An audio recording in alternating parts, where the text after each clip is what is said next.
kultūras koledža ir vērts sākt mācīties pirmām kārtām, tāpēc, ka te ir ļoti superīga vadība, arī studenti ir ļoti draudzīgi, te ir visa atmosfēra ir ļoti patīkama un ir prieks nākt uz koledžu mācīties. Tas noteikti ir ļoti svarīgi. Galvenais ir tas, ka var mācīties to, kas patīk. Ir interesanti klausīties lekcijās, jo arī lektori ir ļoti saprotoši un ļoti patīk. Visu var izdarīt laikā un viss ir iespējams. Lūk. Koledžā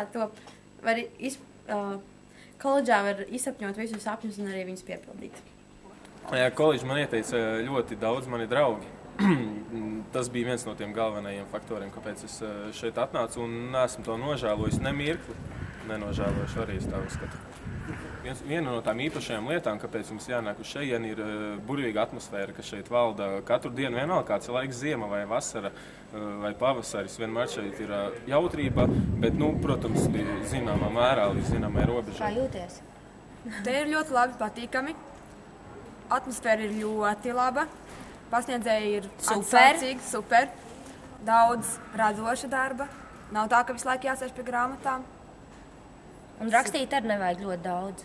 Galvenais ir radošums. Latvijas kultūras koledžas studentam jābūt patriotam, jo katru reizi, ienākot pa koledžas durvīm, ir jāsajūt un ausī klusi jābūt teiktam, es mīlu koledžu.